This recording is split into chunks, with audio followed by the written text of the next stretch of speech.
പ്രേമ, ഈ നമ്മുടെ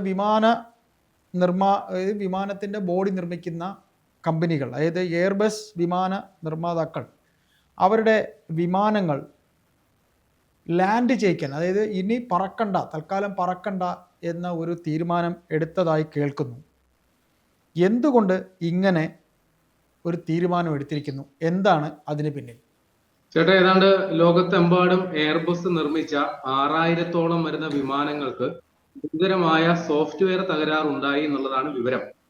ഈ 6000-ഓളം വിമാനങ്ങളില് A320 എന്ന സീരിയൽ നമ്പറുള്ള വിമാനം, എയർബസ് പുറത്തിറക്കിയ A320 എന്ന് പറയുന്ന വിമാനത്തിലാണ് ഏറ്റവും വലിയ തകരാറ് കണ്ടെത്തിയേക്കുന്നത്. പിന്നെ പഴയ കാലത്ത് ഇറങ്ങിയ പഴയ മോഡലിൽപ്പെട്ട ഒരു 900-ഓളം വിമാനങ്ങൾക്ക് വേറെയുണ്ട്. അങ്ങനെ മൊത്തം 6000-ഓളം വിമാനങ്ങൾക്ക് ഗുരുതരമായ സോഫ്റ്റ്വെയർ തകരാറ് ഉണ്ടായി എന്നുള്ളതാണ് വിവരം. അപ്പൊ ഈ സോഫ്റ്റ്വെയർ തകരാറ് ഉണ്ടാകാനുള്ള കാരണമാണ് നമ്മളെ ഞെട്ടിപ്പിക്കുന്നത്. കാരണം സോളാർ റേഡിയേഷൻ, ഇപ്പൊ സൗര റേഡിയേഷൻ എന്ന് പറയാം, സൗരവികിരണം എന്നൊക്കെ പറഞ്ഞു കഴിഞ്ഞാൽ നമുക്ക് ഒഴിവാക്കാനാകാത്ത സംഗതിയാണ്. നമ്മുടെ വീട്ടിൽ നിൽക്കുമ്പോഴോ ഗുരുതരമായി വെയിലത്ത് നിൽക്കുമ്പോഴോ കുറച്ചധികം വെയിൽ കൊള്ളുമ്പോൾ തന്നെ നമുക്ക് സൂര്യാഘാതം ഏൽക്കാറുണ്ട്. അപ്പോ ആകാശത്ത് ഉയർന്നു പറക്കുന്ന വിമാനങ്ങൾക്ക് ആ സൂര്യന്റെ താപനില അല്ലെങ്കിൽ ആ സൂര്യാതപം ഏൽക്കാനുള്ള സാധ്യത നമ്മൾ ഭൂമിയിൽ നിൽക്കുന്ന നമ്മളെക്കാൾ 10 മടങ്ങാണ്. അപ്പൊ അത്തരത്തിലുള്ള വിമാനങ്ങൾക്ക് ഈ സോളാർ റേഡിയേഷൻ മൂലം ഗുരുതരമായ സോഫ്റ്റ്വെയർ തകരാർ ഉണ്ടാകുന്നു എന്നുള്ളത് ഇത് പുതിയ അറിവാണ്. നമ്മളെ സംബന്ധിച്ച് ഈ വിമാന സർവീസുകൾക്ക് സോളാർ റേഡിയേഷൻ എന്ന് പറയുന്നത് അവര് ദൈനംദിനം അവര് നേരിടുന്ന, അതിനെ അഭിമുഖീകരിക്കുന്ന ഒരു സംഗതിയാണ്. പക്ഷെ അത് ഒരു വലിയ അപകട കാരണമായി തീരുമെന്നുള്ളത് ആദ്യത്തെ അനുഭവമാണ് നമുക്ക് ഉണ്ടാകുന്നത്. അപ്പൊ ഇത് ഉണ്ടാകാനുള്ള കാരണം അമേരിക്ക മെക്സിക്കോ റൂട്ടില് സർവീസ് നടത്തിയിരുന്ന ഈ എയർബസ് എന്ന് പറയുന്ന, അത് യൂറോപ്യൻ ഒരു വിമാന നിർമ്മാണ കമ്പനിയാണ്. അവര് നിർമ്മിച്ചു നൽകിയ ജെറ്റ് ബ്ലൂ എയർവേസിന്റെ ഒരു വിമാനം കഴിഞ്ഞ ഒക്ടോബറില് ഒരു അടിയന്തര ലാൻഡിങ് നടത്തി. ആ സംഭവത്തില് ഏതാണ്ട് 15 പേർക്ക് പരിക്കേറ്റു. അപ്പൊ അതിന്റെ കാരണം അതിന്റെ ഈ പൊടുന്നനെ അതിന്റെ ഓൾട്ടിറ്റ്യൂഡ് എന്ന് പറഞ്ഞാൽ ഈ ഉയർന്നു നിൽക്കുന്ന അവസ്ഥയെന്ന അർത്ഥം, ആകാശത്ത് നിലകൊള്ളുന്ന ഒരു അവസ്ഥ, അത് പെട്ടെന്ന് നഷ്ടമായി വിമാനം താഴേക്ക് വരുന്ന ഒരു അവസ്ഥ ഉണ്ടായി. അപ്പൊ വിമാനത്തിന്റെ നിയന്ത്രണം നഷ്ടമാകുന്ന ഒരു സ്ഥിതിയിലാണ് അവർ എമർജൻസി ലാൻഡിങ് നടത്തിയത്. അപ്പൊ അത്ര വലിയൊരു എമർജൻസി ലാൻഡിങ് ആയതുകൊണ്ട് തന്നെയാണ് 15ഓളം പേർക്ക് ആ സംഭവത്തിൽ പരിക്കേറ്റത്. ഭാഗ്യത്തിന് അതൊരു വിമാന അപകടത്തിൽ കലാശിച്ചില്ല. അപ്പൊ ഇതുമായി ബന്ധപ്പെട്ട് എയർബസ് സ്വാഭാവികമായിട്ടും ആ അപകടത്തിലേക്ക് നയിച്ച കാരണത്തെക്കുറിച്ച് അന്വേഷിക്കുമല്ലോ. അപ്പൊ അങ്ങനെ അന്വേഷിച്ച് ചെന്നപ്പോഴാണ് ഈ വിമാനത്തിന്റെ എലവേഷൻ, അതായത് ഈ വിമാനം എവിടം വരെ ഉയർന്നു എന്ന് കാൽക്കുലേറ്റ് ചെയ്യുന്ന കമ്പ്യൂട്ടർ നിയന്ത്രിത സംവിധാനം, അതിന് ഗുരുതരമായ സോഫ്റ്റ്വെയർ തകരാറ് സംഭവിച്ചു എന്നാണ് മനസ്സിലാക്കുന്നത്. ഇപ്പൊ വിമാനത്തിലൊക്കെ സോഫ്റ്റ്വെയർ തകരാറ് സംഭവിക്കുമ്പോൾ ഏതെങ്കിലും തരത്തിലുള്ള ഹാക്കിങ്ങോ അല്ലെങ്കിൽ അതുമായി ബന്ധപ്പെട്ടുള്ള എന്തെങ്കിലും തകരാറാണെന്ന് നമ്മൾ പെട്ടെന്ന് കരുതും. പക്ഷെ ഇവരുടെ അന്വേഷണത്തിൽ കണ്ടെത്തിയത് സോളാർ റേഡിയേഷന്റെ വിധേയമായി ഈ സോഫ്റ്റ്വെയറിൽ തകരാർ വന്നു എന്നുള്ളതാണ് അവർ കണ്ടെത്തിയത്.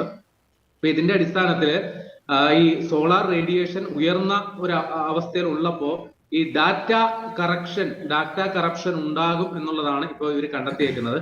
ഇപ്പൊ ഈ സാഹചര്യം European union aviation safety agency EASA അവർ ഇടപെട്ടിട്ടാണ് ഈ ബോയിങ്ങിനോട്, അല്ലെങ്കിൽ എയർബസിനോട്, അല്ലെങ്കിൽ എയർബസ് സ്വന്തം നിലയിലും വിമാന കമ്പനികൾക്ക് നിർദ്ദേശം നൽകിയിട്ടുണ്ട്. അവരുടെ വിമാനങ്ങൾ, എയർബസിന്റെ A320, പിന്നെ കൂടാതെ മറ്റു ചില സീരീസിൽപ്പെട്ട വിമാനങ്ങൾക്ക് ഈ പ്രശ്നമുണ്ട്. A318, A319, A321 ശ്രേണിയിൽപ്പെട്ട വിമാനങ്ങൾക്കും ഈ സോഫ്റ്റ്വെയർ തകരാർ ഉണ്ടാകാം എന്നുള്ളതാണ് അവർ കണ്ടെത്തുന്നത്. അപ്പൊ ഈ സാഹചര്യത്തിൽ ഈ വിമാനങ്ങൾ ഓപ്പറേറ്റ് ചെയ്യുന്ന വിമാന കമ്പനികൾ അടിയന്തരമായി ഈ വിമാനം പറക്കുന്നത് നിർത്തിവെക്കണം. വേണ്ടി വന്നാൽ ഈ വിമാനം ആളില്ലാതെ, യാത്രക്കാരില്ലാതെ അറ്റകുറ്റപ്പണി നടത്താൻ സംവിധാനമുള്ള സ്ഥലത്ത് എങ്ങോട്ടാണ് അങ്ങോട്ടേക്ക് പറത്തിക്കൊണ്ടുപോകാം. ഇത് യാത്രക്കാരെ കയറ്റിയുള്ള പരിപാടികളെല്ലാം പൂർണ്ണമായും നിർത്തിവെക്കണം. ഈ സോഫ്റ്റ്വെയർ അപ്ഡേഷൻ കഴിഞ്ഞതിന് ശേഷം മാത്രമേ പറക്കാൻ അനുമതി നൽകാവൂ എന്നുള്ളതാണ്. ഇപ്പൊ പരമാവധി 3 മണിക്കൂർ വരെ സമയം എടുക്കുന്ന ഒരു പരിപാടിയാണ് ഇതിന്റെ സോഫ്റ്റ്വെയർ അപ്ഡേഷൻ എന്ന് പറയുന്നത്. അത് ചിലപ്പോ ചില വിമാനത്താവളങ്ങളിലെ അറ്റകുറ്റപ്പണി നടക്കുന്ന സ്ഥലത്ത് അതിന്റെ പ്രായോഗിക വശങ്ങൾ അങ്ങോട്ടും ഇങ്ങോട്ടും മാറുന്നതനുസരിച്ച് ഈ സമയദൈർഘ്യം കൂടാൻ സാധ്യതയുണ്ട്. അതുകൊണ്ട് തന്നെ പല വിമാനങ്ങളും റദ്ദ് ചെയ്യേണ്ടതോ അല്ലെങ്കിൽ മണിക്കൂറുകൾ താമസിക്കുന്നതോ ആയ അവസ്ഥ ഉണ്ടാകുന്നു എന്നുള്ളതാണ് മനസ്സിലാക്കേണ്ടത്. ഇന്ത്യയിൽ മാത്രം ഏതാണ്ട് 350ഓളം വിമാന സർവീസുകളെ ഈ പ്രശ്നം ബാധിച്ചിട്ടുണ്ട് എന്നാണ് മനസ്സിലാക്കുന്നത്. എയർ ഇന്ത്യയും ഇൻഡിഗോ എയർവേസും ഈ എയർബസിന്റെ വിമാനങ്ങൾ വാങ്ങി ഉപയോഗിക്കുന്നുണ്ട്. അപ്പൊ അവരെ സംബന്ധിച്ച് വലിയൊരു പ്രതിസന്ധിയാണ് ഇത് സൃഷ്ടിച്ചിരിക്കുന്നത് എന്നുള്ളതാണ് മനസ്സിലാകുന്നത്. അപ്പോ ഇവിടെ എയർബസ് അവരുടെ പ്രസ്താവനയിൽ ഒരു പ്രവർത്തന തടസ്സമാണ് ഉണ്ടായിരിക്കുന്നത്, യാത്രക്കാർക്കുണ്ടാകുന്ന ബുദ്ധിമുട്ടിൽ ക്ഷമ ചോദിച്ചുകൊണ്ട് ഇതൊരു അസാധാരണ സംഭവം, വ്യോമയാന ചരിത്രത്തിലെ ഒരു അസാധാരണ സംഭവം എന്ന രീതിയിലാണ് ഇതുമായി ബന്ധപ്പെട്ട വിദഗ്ധർ ഇതിനെ വിലയിരുത്തുന്നത്. ഇപ്പൊ അമേരിക്കൻ എയർലൈൻസ് മാത്രം അവരുടെ 340ഓളം വിമാനങ്ങളെ ഈ പ്രശ്നം ബാധിച്ചു. അവരെ വിമാനങ്ങൾ വൈകുന്നു എന്നുള്ള റിപ്പോർട്ടുകൾ വരുന്നു. ഓസ്ട്രേലിയയുടെ ബജറ്റ് എയർലൈൻസ് ആയ ജെറ്റ് സ്റ്റാർ എന്ന് പറയുന്ന വിമാന സർവീസ് 90ഓളം വിമാന സർവീസുകൾ റദ്ദാക്കിയ ഒരു സംഗതിയും കൂടി വരുന്നുണ്ട്. അപ്പൊ ഈ പറയുന്ന പ്രശ്നം ഉടൻ തന്നെ പരിഹരിക്കണം എന്നുള്ളത് ആണ് നിർദ്ദേശം നൽകിയിരിക്കുന്നത്. ഇതിന്റെ ഈ എയർബസ് വിമാനങ്ങളെ പൊതുവെ ഇതുമായി ബന്ധപ്പെട്ട വിദഗ്ധർ വിശേഷിപ്പിക്കുന്നത് തന്നെ ഒരു വയർ പ്ലെയിൻ എന്നാണ്. വയർ എന്ന് വെച്ചാൽ സോഫ്റ്റ്വെയർ പ്ലെയിൻ എന്ന് തന്നെയാണ്. അപ്പോ ഇതിന്റെ കോക്പിറ്റിലെ മെക്കാനിക്കൽ സംവിധാനവും ഇതിന്റെ ഈ വിമാനത്തിന്റെ ഗതി നിർണ്ണയിക്കുന്ന മറ്റ് യന്ത്ര സംവിധാനങ്ങളും പരസ്പരം ബന്ധിപ്പിക്കാനായിട്ട് മറ്റ് യന്ത്ര സംവിധാനങ്ങളൊന്നുമില്ല. കമ്പ്യൂട്ടർ നിയന്ത്രിത സംവിധാനങ്ങൾ മാത്രമാണ് എയർബസ് സംവിധാനത്തിൽ പ്രവർത്തിക്കുന്നത്. അതുകൊണ്ട് തന്നെ ഈ സോഫ്റ്റ്വെയറുമായി ബന്ധപ്പെട്ടുള്ള തകരാറുകൾ അത് അതീവ ഗുരുതരമാണ്, ഗൗരവ സ്വഭാവമുള്ളതാണ്. അതുകൊണ്ട് തന്നെയാണ് അത് അടിയന്തരമായി നിലത്തിറക്കി ഇത്തരത്തിലൊരു പരിശോധന നടത്താനായിട്ടുള്ള തീരുമാനം വന്നേക്കുന്നത്. ഒരു പക്ഷേ നമ്മുടെ വിമാന സർവീസ് ചരിത്രത്തിലെ തന്നെ ആദ്യത്തെ സംഭവമാണ് ഒരു സോഫ്റ്റ്വെയർ തകരാറ് സംബന്ധിച്ച് ഇത്ര വലിയ അളവിൽ വിമാനങ്ങൾ സർവീസ് നിർത്തിവെക്കേണ്ടി വരുന്ന ഒരു സാഹചര്യവും അപൂർവങ്ങളിൽ അപൂർവമായ കാഴ്ചയാണ്. പക്ഷെ ഇത് യഥാസമയം കണ്ടെത്തി എന്നുള്ളതാണ് ഏറ്റവും വലിയ സംഗതി. ഈ പറയുന്ന ചെറിയ തരത്തിലുള്ള ഒരു സോഫ്റ്റ്വെയർ അപ്ഡേഷൻ, നിലവിലുള്ള സോഫ്റ്റ്വെയർ അപ്ഡേഷൻ മാത്രം മതിയാകും എന്നുള്ളതാണ് ഈ എയർബസ് പറയുന്നത്. പക്ഷേ പഴയ കാലഘട്ടത്തിലുള്ള ഏതാണ്ട് 900ഓളം പഴയ വിമാനങ്ങളുണ്ട് എയർബസിന്റെ.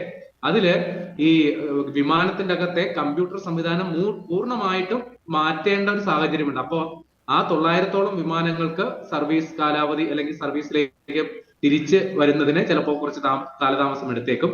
പക്ഷെ 5100ഓളം വിമാനങ്ങൾക്ക് ചെറിയ തരത്തിലുള്ള സോഫ്റ്റ്വെയർ അപ്ഡേഷൻ മാത്രം മതിയാകും. അത് പരമാവധി 3 മണിക്കൂർ മാത്രം എടുക്കുന്ന ഒരു പരിപാടിയാണെന്നാണ് പറയുന്നത്. പക്ഷേ അതിനോടകം തന്നെ ഈ ചെറിയ അപ്ഡേഷൻ എന്നവർ പറയുമ്പോൾ തന്നെയും ലോകത്താകമാനമുള്ള വിമാന സർവീസുകളെ ഇത് ഗുരുതരമായി ബാധിച്ചു എന്നുള്ളതാണ് വസ്തുത.